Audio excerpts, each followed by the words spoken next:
Oliver Spencer didn't follow the traditional route into British tailoring. No Savile Row apprenticeship, no fashion school. Instead, Portobello Market, a wheelbarrow, and hand-painted waistcoats made from ecclesiastical silks. It was an unconventional beginning that quickly found its moment when Favourbrook waistcoats appeared in 4 weddings and a funeral. A breakout that transformed a creative experiment into a thriving brand. From there, Oliver built 2 distinct but complementary worlds. Favourbrook, with its formal wear and playful elegance, and his eponymous label, Oliver Spencer, defined by a philosophy that quality doesn't mean formality and casual needn't mean careless. Across both sits a commitment to craft sustainability and an insistence that British design should have both integrity and soul. Today, we'll explore what it means to slow fashion down when everyone else seems to be speeding it up, why Oliver continues to make a significant proportion of his collections in England when frankly the economics point elsewhere, and how his latest venture, Secret Trips, connects clothing and travel into a bigger vision for considered living. Oliver, welcome to What the Luxe. Thank you very much. That's a hell of an intro. Was that a fair intro? Yeah, that was a lot. Yeah, no, that's good. That's about it. I've probably got nothing else to add. You've just given away the last 30 years. So that's good. It's true. There are many arcs to a great story, aren't there? And one of them is giving. I think that basically. I think all of that sounds pretty spot on. I think that what is really what emerges from lots of things during time is that there are moments that you really remember, and there are moments that just float by you unnoticed. And you could say that the difficult stuff in life is all the stuff that you never forget, and the good stuff just kind of that happens, and it just goes on like this. But I don't know. I mean, I will never forget turning up on Portobello Road at 4:30 in the morning, probably having gone to bed at 2:30 or whatever. So, and turning up with my bags of clothes, secondhand clothing, and probably in the middle of bloody January or something. The darkness. So 4:30 darkness. Really dark. 4:30 darkness. Didn't get light till 9 o'clock or something. I don't know. 8:30, 9 o'clock. It was like you had already done 3 hours in the dark before the light became clear, and you had all these people coming out with head torches looking for good things really early in the morning. Really, and you just remember that stuff. I mean, it was really good. But what I always say at the end of the day, I suppose, is that I'm always as happy on the factory floor as I am on the shop floor. And everything in the middle is a little bit kind of annoying, really. It's like that's work, that stuff in the middle. On the shop floor is brilliant because you're out there, you're with the customers. They're educating me. I'm hopefully educating them a bit. You're being playful, flirtatious. They're kind of hopefully there because they like what you do or are curious in what you're doing. And at the end of that road leads to a relationship, and I think that's what shopkeeping is all about. And I think that as we go on, people are going to start returning to shops. And what this country has suffered from for the last, certainly since COVID and before then, is the downfall of the high street. And we need to return the high street to a community centre, a community base, where people go to spend their life, where people go in their free time, where people go because they need stuff, and where people go because they just want to have a bit of release. And I will say that, I mean, particularly Lamb's Conduit Street, where my studio is, we've got an office there. It's like one big family. It's not only us that's like that. It's Ben Pentreath across the road, the architect, who's got loads of architects and interior people working on Lamb's Conduit Street. Cathal from Folk, exactly the same. There's lots of people that run businesses around shops, and I think that's a really exciting prospect. And in particular, that street, you can wine and dine. You can go to the chemist. You can get your hair cut. I mean, you can literally cover most things that you need in life. And I like the fact that you have to go to different shops to do it in that environment, and that's community retail.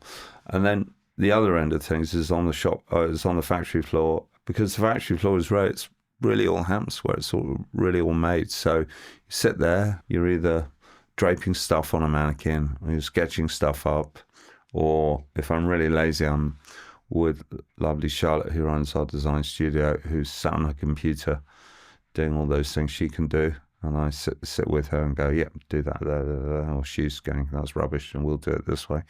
And then we go to the factory floor, and then it's made, and then you're there, and you're just in wonderment, because from that sketch came that garment, and that's great. And that, after 30 years, I'm still loving it, and that's an absolute joy. What's your background? What led you to the factory floor to begin with? What led me to the factory floor was, I suppose, a lot after Portobello Road. I got a friend of my dad offered me a sort of a short apprenticeship at Stephen Walters in Sudbury. They make silks and interior fabrics and ecclesiastical fabrics. Right. And he took me into this room and said, these are all damaged silks, and if you've got any bright ideas about how you're young, how would you use them? How would you make them work? So I went to a factory floor, first factory I ever went to, and I said, look, I've got an idea for a waistcoat. Can you make me a waistcoat pattern? And luckily, one of the guys on the shop floor was a pattern cutter, and he sat down and cut me a waistcoat pattern for me, my size. And I went up there and I started placing the waistcoat pattern between all the damage marks on the cloth. And through that, we started being able to cut the waistcoat panels, the fronts of the waistcoat. So the waistcoat is a body garment, so it sits on the body. The measurements are to the body, not off the body. And that was amazing. So that was a simple process. And that in itself is how I've really understood how I should be doing fashion for the rest of my life, in a way that it is a simple process. There shouldn't be too many footsteps. It should be clean. It should be organized. And if it's difficult, don't bloody do it. You know, just make it beautiful, simple. And I love artisan. And I think that the rarity of stuff is important as well. And I think that's where luxury goods have massive, it's a whole nother subject, but they massively lost sight of what's going on really, is the fact that they've forgotten what artisan is, and they've forgotten what luxury, the meaning of luxury is rarity, is beautiful design and artisanship, which generally means handmade locally. What is it that you think? Where have luxury brands gone astray? Well, I think in my industry, luxury brands have gone astray because they're mass producing. Yeah. And it's not really luxury anymore at all. It's available on every luxury high street around the world. And I do call them luxury high streets because that's what they are. They are, you know, in respect to, that's what Bond Street is. Yeah. That's what Madison Avenue is. It's full of brands that are simply available all over the world. So it's not true luxury anymore. It could be determined as being new luxury. What do you think true luxury is? Well, true luxury essentially is rarity and design and I suppose great engineering.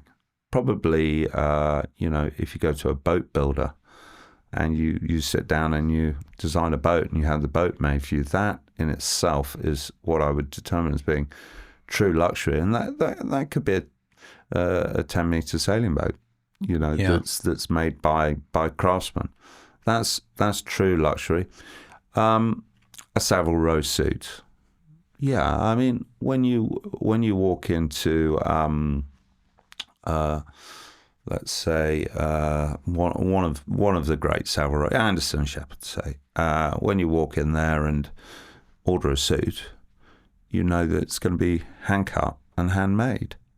Yeah, and that's true luxury.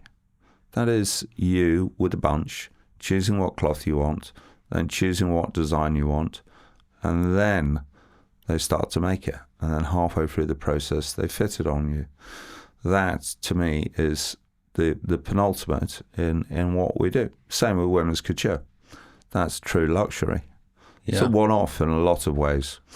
So what in effect the high street has become, the luxury high street has become, is dilution, and because it's mirrored all over the world, that whole that high street now appears in Miami, now appears in LA, now appears in Riyadh. You know, that's same thing. And I feel really, I feel like it's kind of gone down this road, and that's why I feel like if you come to somewhere like Lamb's Conduit Street, that's really what luxury is about: independent retail, people with character doing their thing. Who are the people you admire who've done that? Well, I mean, you've got to go back to someone like Johnny Ives, haven't you? I mean, talking about him as we walked over here. He'd be one person that most listeners would sort of recognise and remember. I mean, you could go right back in time to Archimedes. I mean, there are people out there that are singularly brilliant, and they're not afraid to invent, and they're not afraid to push the boundaries. I think that's where it's at. Clothing wise, there are many designers. Many of them are stylists. Very few of them actually design clothing. And you know, there are. I mean, I still sit with respect of Dries Van Noten, Comme des Garçons, and people like that, because I see true design there. I love that type of fashion. I'm also interested in all types of design. I love car design. When it's done really well and got really right, it's absolutely fantastic. So you're on Portobello, and I want to know what that journey looked like, selling in the stores, selling in the market, and how. Selling in the market was really interesting at that moment in time, because it's just full of people. It was full of people that were either interested in secondhand clothing, and we're back there right now. Actually, that's a whole another thing that's going on: the return to secondhand clothing, vintage, whatever you want to call it. Everyone loves it right now, and so there's that whole thing going on. And then right back to when I was doing it, which must be in about 89, 90. Yeah, people went just nuts for it. They'd come out and go mad. But you had stylists out there that would do out there for working with groups and working with films, TV series. And then you just had tourists that were out just loving it. Portobello Market is like, it's just like this place. It's an energy within itself. It's within funny because London. It never really changed. It's managed. One of the places actually managed to retain quite a lot of its energy. A little bit. Yeah. It has been commercialised. Yeah, it absolutely has. So, what was the point when you went from market store to your first store? So, really, very simply, a friend of mine, a really old friend of mine, came and said to me, "Listen, there's this store available in Piccadilly Arcade. It's completely empty. They'll give it to you for a year's free rent. Wow. Stick a load of waistcoats in there and see how you get on." That's the type of thing that would never happen anymore. Yeah, well, you'd be surprised. It's a little more than you think at the moment. There's a few sort of a little more desperate landlords than you think they are. So they're doing deals. There are deals to be done. And you just got to ask the questions. But yeah, so I took the risk, and it was a terrible mistake taking the risk, I have to say. For the first sort of year and a half. It was a mistake. Yeah, for the first year and a half, it was an absolute disaster. What happened? Couldn't pay the rent. There wasn't any rent, but I couldn't even put enough money aside for the rent when it was going to happen. So just were you just then going to get landed with the full rent bill after on month 13? No, but the rent was going to start there, so I figured I needed to start saving up for that. Yeah. This was about 91. And this was Favourbrook. Yeah, first Favourbrook store, and it was great, amazing times. But we didn't know what we were doing. We didn't know how to run a business. We were just making it all up. Yeah, it was at a time of a heavy recession, and people were asking questions about what was going on in the world. And we came along with a store full of really flamboyant clothing. Yeah. And people what was the clothing what like? What the hell are you guys all on? Nehru jackets and all of this stuff. Yeah. There's a guy around actually at the time called Scott Corolla that was doing interesting stuff. He later became a a furniture designer. But he was doing fun stuff. So there were a few other people doing this stuff, but we were like, make it an error jacket out of a bishop's gown. So it was kind of nuts. Yeah. Really good fun. And then we had this whole situation where it was just like nothing was selling. It was a disaster. If you put that in the context of time, that went over a long period of time. Mm. And suddenly, slowly but surely, we started to make things work. So that's one thing I really, really believe in, is that the good business and well-built businesses take 4 to 5 years to build. Yeah. So you'd still be here in 30 years with a good business. That's how long it takes. If you can break even. I mean, certainly going into the publishing industry, which is what I've done recently. So at this stage in my life, I've got involved in a lot of different businesses. Probably after, before COVID in 2015, something happened which was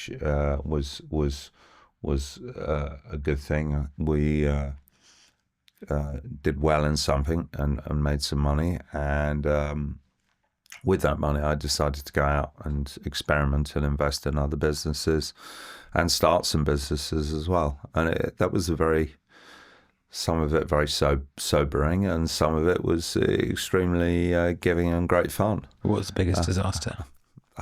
Well, definitely a restaurant is not an easy thing. I mean, you would be better off just putting money out on the street and just chucking it around, giving it to the customers. But that wasn't me making the mistakes. That was just me paying for the mistakes and watching the person make the mistakes and trying to help them. But that was a different thing. But it was an itch on my back that I had to scratch. So I had to do it. Was that in COVID or was that after? After COVID, yeah. Yeah. Yeah. It's a very difficult, the restaurant business is a very difficult business. Yeah. It's very different. It's very difficult. And that's pretty much where I got to when I came to just after COVID. Somebody came to me and said, look, we've all just been made redundant at Condé Nast Traveler. What's going on? We need work, and how do I do this and how do I do that? And it was really simple, because I sort of turned around and I just sort of said, well, look, James, why don't we start thinking about a travel magazine but for people that want an adventure and experience and a bit of education, not for people that want to go to a super luxury resort in not Sharm no el-Sheikh. status symbols. No, not that. They want to stay in really nice family-owned sort of boutique hotels, for want of a better word, bed and breakfasts, and they want to go out and climb a hill, get a view. Yeah, they want that conversation while they walk up it, and they want that conversation when they come back down it, and they want to experience things when they go on holiday. So when they return from holiday, they feel a little bit, their body probably feels jaded, but their mind and everything has been made aware of so many different things, sights, smells, and I feel that that's a really kind of a brilliant antidote for new travel. Yeah, I completely agree. It's like, adventure education, but most importantly, active engagement. And absolutely. There's too many options that are just like passive engagement. And you mentioned something there as well. I think you can change perception of an experience by how you frame it and how you guide people to see what is different about a place, or to see it through a certain lens. And what I mean by that is, you mentioned like sights and smells and sound, that there's so much to the sensory world, but people 100%. just don't notice. And so you've got to kind of lead them and help them see the room differently. You have, and I really believe that through our clothing brands as well, they all, this whole journey through life, whether it's clothing or travel, it all comes into one. Goes to the same thing. It's sort of almost like the restaurants I like to eat at. They're the ones that have got a real point of view, and they're not the obvious ones. And I think that they've got just that. They've got character to them, and I really believe that that's important in everything that you do in life. It should be done with there's a narrative to that place, and that's back to Dishin, because they have a strong narrative. So too does Noble Rot It does. as well. Yeah, and it really, Dan Keeley and his partner Mark have done an amazing job there. Yeah. And I love it. In fact, I would absolutely tell you it's the best place for lunch in London. And I love a lunch. I think lunches are way, way up there. Preferable to dinner. Yeah, much. A Yeah. long lunch. That Yeah, lunch sort of starts at 2:00, finishes at 7:00. Yeah. And then you stumble home. Yeah, Go to exactly. bed. Yes, perfect. The type Love of it. lunch that happily eclipses dinner. What do you think would have happened if you pursued a more traditional Savile Row? Might you have pursued a more traditional? Well, yes. Yeah, I think definitely. I think that Favourbrook was very close to that. One stage or another, we thought about going on Savile Row. And is that a key crossroads moment, or was that an obvious path you took?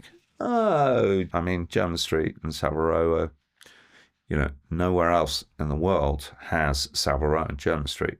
These are two streets that are just purely dedicated to menswear.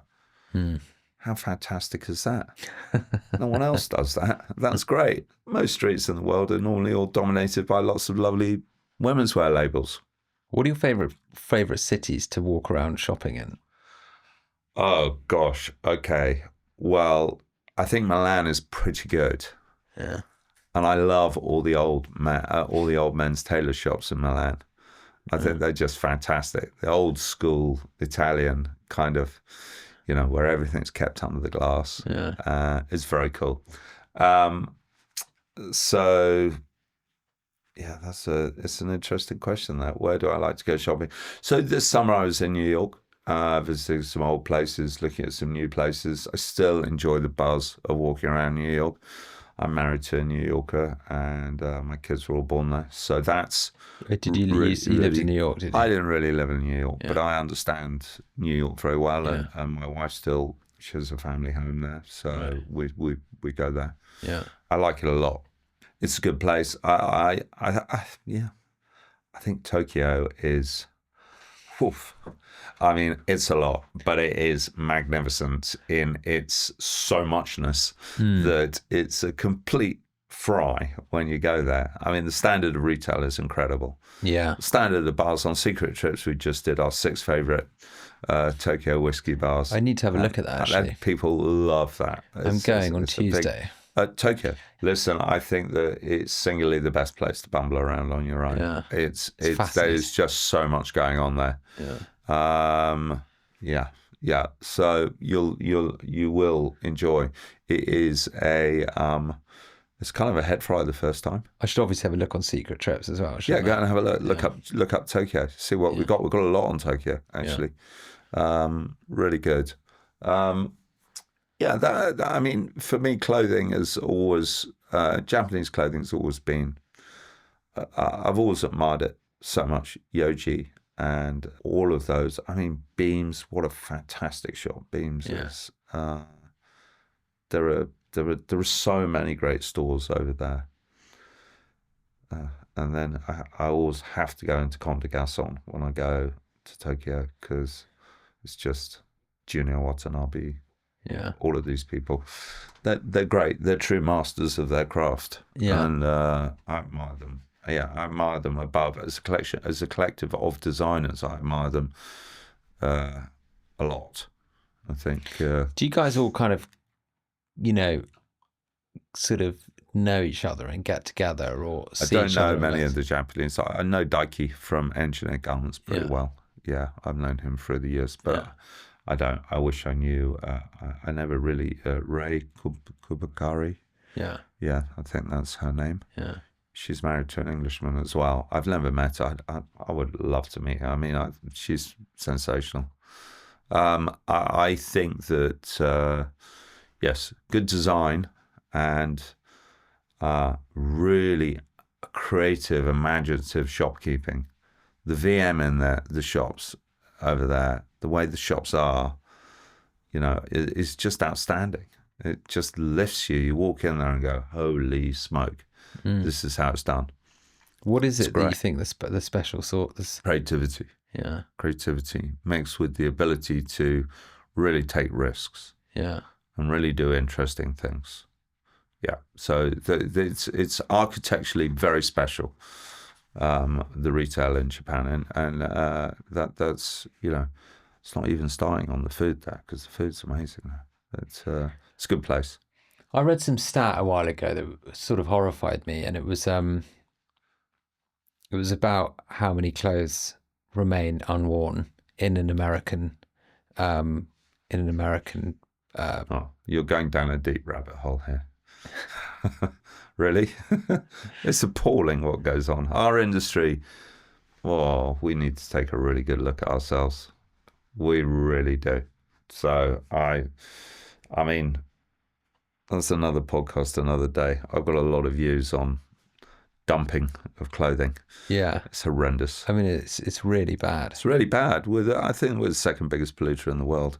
But people loved. What's so funny is people love to virtue signal about sort of. You will see online people who work in sort of social media for fast fashion complaining about the environmental impact of like someone getting on a flight for on a private plane to G7 or whatever. Like, do you know what I mean? But they're doing a type of greenwashing, aren't they? So while creating fairly disposable desire for things that don't last. So, I've been sort of very outspoken about this for a long time. I think there is a massive, we're at a cultural turning point as far as our industry is concerned, where small is becoming beautiful. And when I start hearing things like certain labels are cutting their turnover deliberately because they just are, turnover doesn't necessarily mean success. Big is not beautiful at all. We should concentrate on being very happy with the size of our footprint and delivering to that footprint, and not trying to, I don't need to take over the world. I just want to make some nice clothes. This is clothing. And sometimes we describe things in our industry, and I just sort of sit there and I just go back and go, oh yeah, sure, well, I know it creates jobs and that's all well and good, but don't take yourself that seriously. You really can't, because at the end of the day, we if we took ourselves really that seriously, we would never do what we do. Never consider what some of these Chinese labels are up to right now, and the way that they deliver into other countries, and none of the stuff ever gets returned back to source. It just gets dumped. Yeah, it's appalling. It's appalling. So small is the mantra for business right now in these times. Small is beautiful. Yeah. Be happy within yourself. Be just. I think we've all been we all came out of COVID, and there was this whole like, wow, must buy, must do, must travel, must do this. And now we're in the hangover period right now. We're in a like, okay, we can be calm now. COVID's gone. We've done everything we needed to do. Well, yeah, okay. So let's just get back to a normal way of being. Yeah. What I think has possibly happened in China and a little bit in Japan as well is that people have decided to spend their money on traveling and experience and eating food instead of buying clothing. And I think this has had a big ripple effect, especially in luxury goods. They've done the same with French wine and Italian wine and all of that as well. They've changed what they were doing, and now they're, instead of consuming it in their own countries, they now want to come to Italy and drink their wine. Yeah, which is great. Yeah, they're just not buying it in China. And there's been this whole so everyone's having to deal with the fact that China's not performing in the way that it was, especially in the clothing industry. Just don't look too far away. Look at your local market. Look at who your customer is at home. And but I think there's a really key point in there. I think it's so easy to get distracted by like promises of great growth, but but people so often forget how much growth there is just to be tapped into without any incremental cost or unnecessary sort of amelioration of business just on your doorstep. Yeah, I mean, I'm like an absolute huge believer in looking at your own market, looking on your own doorstep, and just being. I mean, I think we've all understood recently the cost of doing business in America. Look, doing business in America has never been easy. Yeah. But it's never ever been more difficult than it is right now. Yeah. With the tariffs and everything else, this is an extraordinary time. So, But you could argue that's more reason to go and set up in America. you could, but the cost of doing business Is ridiculous. it's ridiculous. I mean, you would be incredibly naive to do it right now with the government in America the way it is. I think that you'd have to have some very, very good local partners. Yeah. That's the way to do it. And back to Dishoom, that's what they've done. They've got great local partners, and I think that you can do it like that. But America's a tough place to do it. And I'm not saying that anyway it's that easy, to be honest with you, but America sort of certainly stands out as being the most difficult place to go and sell clothing in at the moment. So in a world where you can Uber yourself a new wardrobe before breakfast, what is it that you think makes something timeless? I don't know. When you said that, this vision of a beautiful, rich camel overcoat, double-breasted, beautiful kind of horn buttons came into my head. Just popped straight up. Can you make one? I mean, just that. For me. Just that. Yeah, just that. Just above the knee, you know. It sounds quite Burning. 400. It sounds quite Burning Man compliant. That's the context in which I now envisage it. Right. I think that it sounds like something you'll be wearing for the next 15 years of your life and loving it every day, unless my friend the Moss get a hold of it, in which case you'll be back for another one. I mean, I definitely feel like it's all about the quality of what you're ordering. So order less but better. Yeah. That's my big thing for right now, is think really hard about what you're ordering. I think we're in a really interesting moment in the world where our concept of value is changing, and we're being forced into re-inspecting what value is, and to put a pin in the narrative we tell ourselves as adults about why we value the things we value. And I've just become really interested in the concept of it because it's all like a bit of a house of cards. Do you know what I mean? Like, and then we start, like you said, we things are meant to be fun and they become valuable, and then we start taking the business of that value really seriously, and then something's lost along the journey. There's a bit of a meander that in a way doesn't really link to the question I wanted to ask, which is, like, how has your concept of what customers value changed between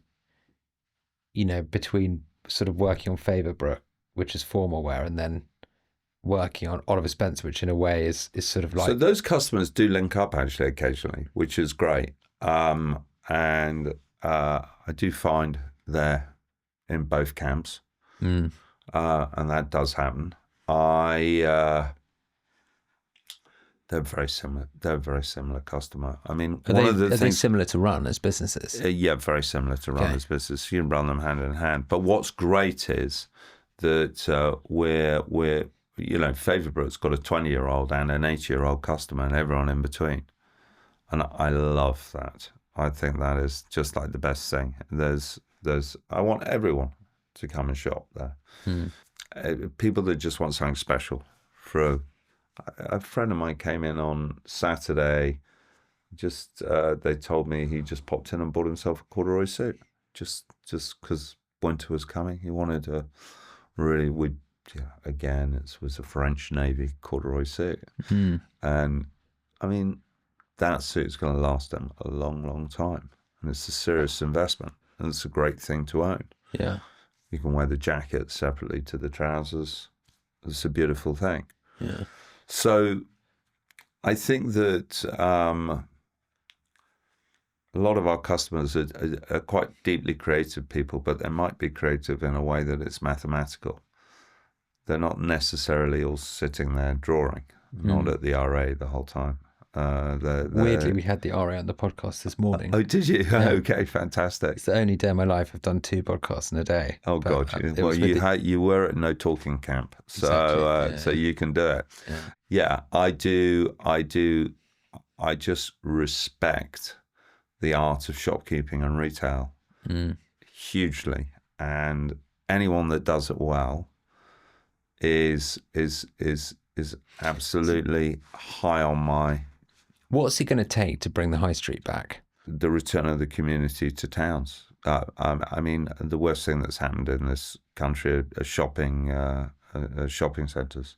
Yeah. We need people to come back onto the high street, independent shops. So we need landlords to want that. Well, And I think placemaking, exactly. I think placemaking by design, understanding that who wants to get a high street with like every LVMH brand that you see, as we spoke about at the beginning of this podcast. We don't. Where they're exposed online anyway, because the collections online are, you can see, you know what you'll be. It's all too available. There's no excitement. It's too available. So you want to go and find things that you want to search and find things that are interesting. So what would you change about your industry if you could change one thing? Change one thing about my industry. I would have. Okay, I would go back into the European Union in about Really? 5 seconds flat. Yeah. However bad a condition Europe's in, the free movement of goods, the ability to be able to sell in Europe is singularly the most important thing. To have that taken away from us was an absolute travesty. So I am extremely against Brexit and wish we were back in Europe. And I am a Europhile. I'm first of all English, but I am a Europhile. Yeah. Yeah. Yeah, I'm inclined to agree with you on that. So that's a more of a political statement, but it's caused absolute havoc in our industry. Well, I just remember buying a pair of shoes that was shipped from Italy and getting a VAT, getting a tax bill with it, and then trying to return them and going through. But you won't be able to do it. And it was basically impossible. But there aren't brilliant businesses like Globally that make life great for you now. But I just remember doing this immediately afterwards. I'd just never been faced with this challenge, and I was like, this is ludicrous. The shoes don't fit me, and I'm now stuck with like a couple of £100 pair of shoes. It's incredibly bad news. Yeah. They were from like Amsterdam. It was like, it'd be cheaper to go there. No. What concerns you about the world we're leaving the kids? Oof. Well, looks like a bloody mess. I mean, I just want the return to more of a centralized political agenda. Yeah. Yeah, I just want things to be nice, balance to return in the force, as our friends used to call it. It's like we need to,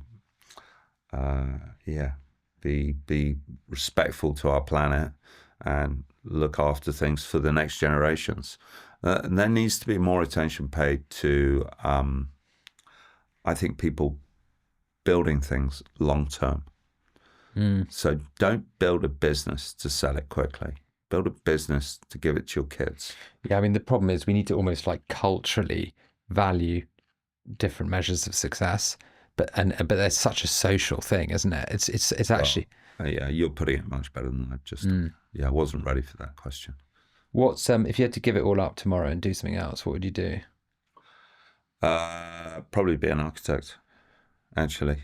Yeah. Because I love design, and I love building things. Same with me. That's what I do. Yeah, that's how absolutely, 100%. It's I also admire people that start businesses. So there's this great electric motorcycle company that's Maving? They're on the podcast too. Brilliant. Have a listen to it. It's a good one. There's also this watch brand called Era. Yeah. Didn't know. And check them out. They're great. That's Nick Sullivan and I'll have a look. And some other people. They're making a really interesting new product. Just people out there doing stuff. Yeah. I love that. That's really, really important right now. So what we're doing by doing that is we're leaving something for the next generation to come on and hopefully move on and build. What is the most exciting thing for you in the next 5 years? At the moment, it's buying a place in Italy. Nice. I'm just buying somewhere in Italy at the moment. Which region? In Sicily. Nice. And I just want to explore Sicily. I love it. I think it's full of history, full of great food, full of great beaches, full of great walks. So, yeah, I want to go and explore somewhere else for a bit. I think it's, I think to be able to go out and explore is a great thing. I agree with that. I was always, do you ever read Just William as a kid? Yes. It's like, there's something about that book, and it's just the call to explore, which will never leave me. I mean, just fantastic. That's what I want to do. I want to go out and just see what's going on in the world. Let's end it on the spirit of adventure. Yeah, there we go. Thanks very much. Thanks very much.